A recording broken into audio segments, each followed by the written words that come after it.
I'm so glad that you could join us today.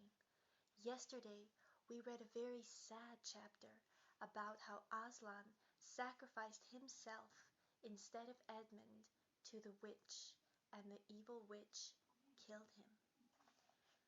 So today, we are going to start chapter 15, Deeper Magic, from Before the Dawn of Time.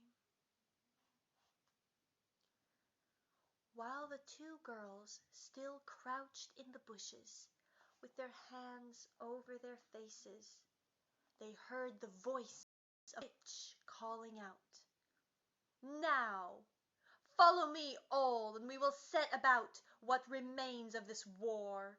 It will not take us long to crush the human vermin and the traitors now that the great fool, the great cat, lies dead." At this moment, the children were for a few seconds in very great danger.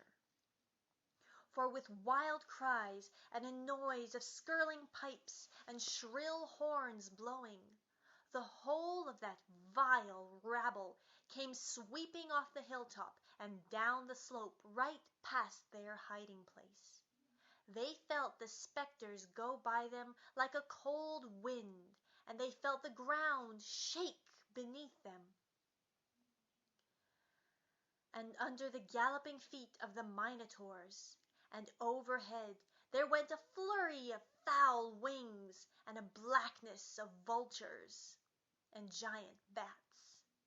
At any other time they would have trembled with fear, but now the sadness and shame and horror of Aslan's death so filled their minds that they hardly thought of it.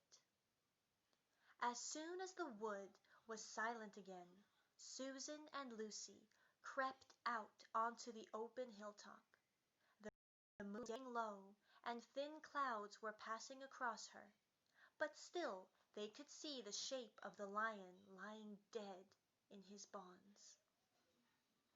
And down they both knelt in the wet grass, and kissed his cold face, and stroked his beautiful fur, what was left of it, and cried till they could cry no more. And then they looked at each other and held each other's hands for mere loneliness, and cried again, and then again were silent. At last Lucy said, "I can't bear to look at that horrible muzzle. I wonder, could we take it off?" So they tried, and after a lot of working at it, for their fingers were cold, and it was now the darkest part of the night, they succeeded. And when they saw his face without it, they burst out crying again, and kissed it, and fondled it, and wiped away the blood and the foam as well as they could. And it was all more lonely and hopeless and horrid than I know how to describe. I wonder, could we untie him as well?" said Susan presently. But the enemies, out of pure spitefulness, had drawn the cord so tight the girls could make nothing of the knots. I hope no one who reads this book has been quite as miserable as Susan and Lucy were that night. But if you have been, if you've been up all night and cried till you have no more tears left in you, you will know there comes in the end a certain quietness. You feel as if nothing was ever going to happen again. At any rate, that was how it felt to these two. Hours and hours seemed to go by in this dead calm, and they hardly noticed that they were getting colder and colder. But at last Lucy noticed two other things. One was that the sky on the east side of the hill was a little less dark than it had been an hour ago. The other was some tiny movement going on in the grass at her feet. At first she took no interest in this, What did it matter? Nothing mattered now. But at last she saw that whatever it was had begun to move up the upright stones of the stone table, and now whatever they were moving about on Aslan's body. She peered closer. They were little gray things. "Ugh!" said Susan from the other side of the table. "How beastly! They are horrid little mice crawling over him. Go away, you little beasts!" And she raised her hand to frighten them away. "Wait," said Lucy, who had been looking at them more closely still. "Can you see what they're doing?" Both girls bent down and stared. "I do believe," said Susan, "but how queer! They're nibbling away at the cords." "That's what I thought," said Lucy. "I think they're friendly mice. Poor little things, they don't realize he's dead. They think it'll do some good untying him." It was quite definitely lighter by now. Each of the girls noticed for the first time the white face of the other. They could see the mice nibbling away, dozens and dozens, even hundreds of little field mice, and at last, one by one, the ropes were gnawed through. The sky in the east was whitish by now, and the stars were getting fainter, all except one, very big one, low down on the eastern horizon. They felt colder than they had been all night. The mice crept away again. The girls cleared away the remains of the gnawed ropes. Aslan looked more like himself without them. Every moment his dead face looked nobler as the light grew and they could see it better. In the wood behind them, a bird gave a chuckling sound. It had been so still for hours and hours that it startled them. Then another bird answered it. Soon there were birds singing all over the place. "I'm so cold," said Lucy. "So am I," said Susan. "Let's walk about a bit." They walked to the eastern edge of the hill and looked down. The one big star had almost disappeared. The country all looked dark gray, but beyond, at the very end of the world, the sea showed pale. The sky began to turn red.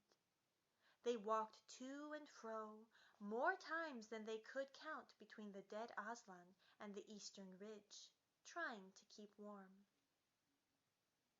And oh, how tired their legs felt. Then at last, as they stood for a moment, looking out toward the sea and Cair Paravel, which they could now just make out, the red turned to gold along the line where the sea and the sky met, and very slowly up came the edge of the sun. At that moment they heard behind them a loud noise, a great cracking, deafening noise, as if a giant had broken a giant's plate. Crush! "What's that?" said Lucy, clutching Susan's arm. "I feel afraid to turn around," said Susan. "Something awful is happening." "They're doing something worse to him," said Lucy. "Come on!" And she turned, pulling Susan round with her.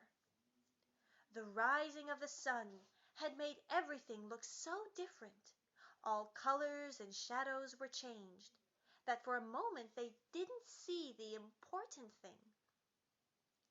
Then they did.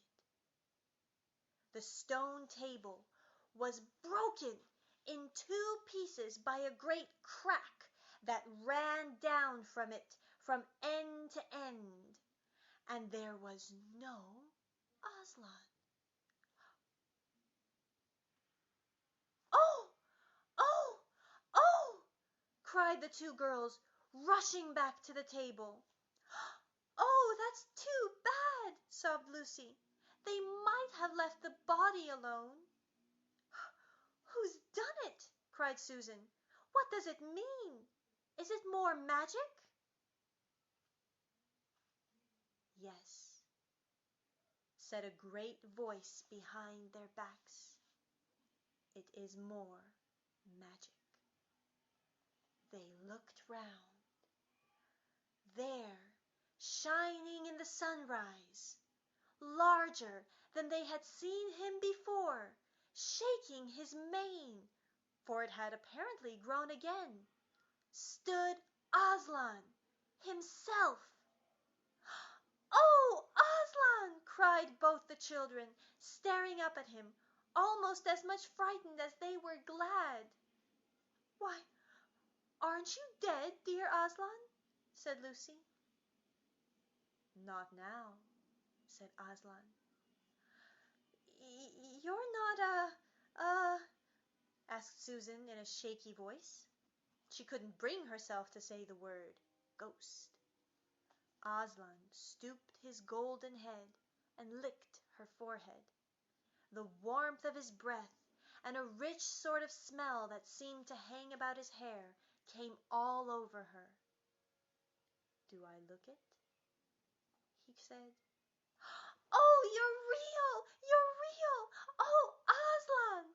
cried Lucy, and both girls flung themselves upon him and covered him with kisses.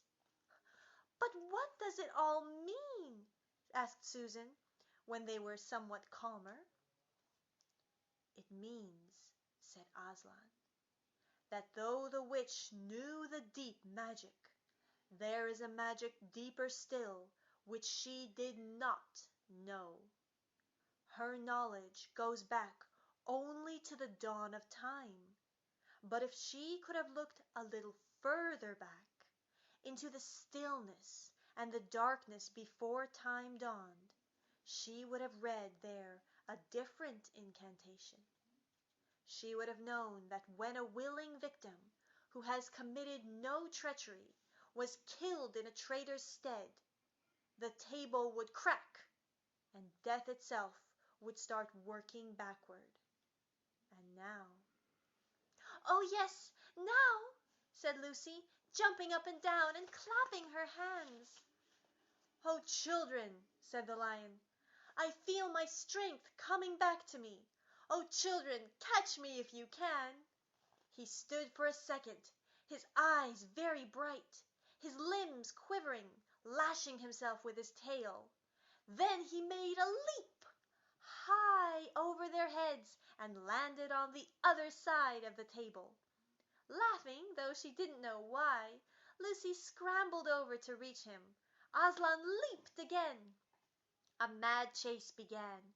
Round and round the hilltop he led them, now hopelessly out of their reach, now letting them almost catch his tail, now diving between them, now tossing them in the air with his huge and beautifully velveted paws, and catching them again, and now stopping unexpectedly, so that all three of them rolled over together in a happy, laughing heap of fur and arms and legs.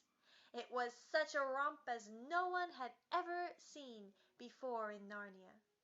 And whether it was more like playing with a thunderstorm or playing with a kitten, Lucy could never make up her mind. And the funny thing was that when all three finally lay together, panting in the sun, the girls no longer felt in the least tired or hungry or thirsty. "And now," said Aslan presently, "to business. I feel I am going to roar. You had better put your fingers in your ears." And they did. And Aslan stood up, and then when he opened his mouth to roar, his face became so terrible that they did not dare to look at it. And they saw all the trees in front of him bend before the blast of his roaring, as grass bends in a meadow before the wind. Then he said, "We have a long journey to go. You must ride on me." And he crouched down and the children climbed onto his warm golden back, and Susan sat first, holding on tightly to his mane, and Lucy sat behind, holding on tightly to Susan, and with a great heave he rose underneath them, and then shot off faster than any horse could go, downhill and into the thick of the forest. That ride was perhaps the most wonderful thing that happened to them in Narnia. Have you ever had a gallop on a horse? Think of that. And then take away the heavy noise of the hoofs, and then the jingle of the bits, and imagine instead the almost noiseless padding of the great paws. Then imagine, instead of the black or gray or chestnut back of a horse, the soft roughness of golden fur, and the mane flying back in the wind. And then imagine that you are going twice as fast as the fastest racehorse. But this is a mount that doesn't need to be guided and never grows tired. He rushes on and on, never missing his footing, never hesitating, threading his way with perfect skill between tree trunks, jumping over bush and briar, and the smaller streams, wading the larger, swimming the largest of all. And you are riding not on a road, nor in a park, or even on the downs, but right across Narnia. In spring, down solemn avenues of beech and across sunny glades of oak, through wild orchards of snow-white cherry trees, past roaring waterfalls and mossy rocks and echoing caverns, up windy slopes alight with gorse bushes, and across the shoulders of heathery mountains and along giddy ridges, and down, down, down again into wild valleys and out into acres of blue flowers. It was nearly midday when they found themselves looking down a steep hillside at a castle, a little toy castle it looked from where they stood, which seemed to be all pointed towers. But the lion was rushing down at such a speed that it grew larger every moment, and before they had time even to ask themselves what it was, they were already on a level with it. And now it no longer looked like a toy castle, but rose frowning in front of them. No face looked over the battlements, and the gates were fast shut. And Aslan, not at all slacking his pace, rushed straight as a bullet toward it. "The witch is home!" he cried. "Now, children, hold tight!" Next moment, the whole world seemed to turn upside down, and the children felt as if they had left their insides behind them, for the lion had gathered himself together for a greater leap than any he had yet made, and jumped, or you may call it flying rather than jumping, right over the castle wall. The two girls, breathless but unhurt, found themselves tumbling off his back in the middle of a wide stone courtyard full of statues. And that is the end of chapter 15.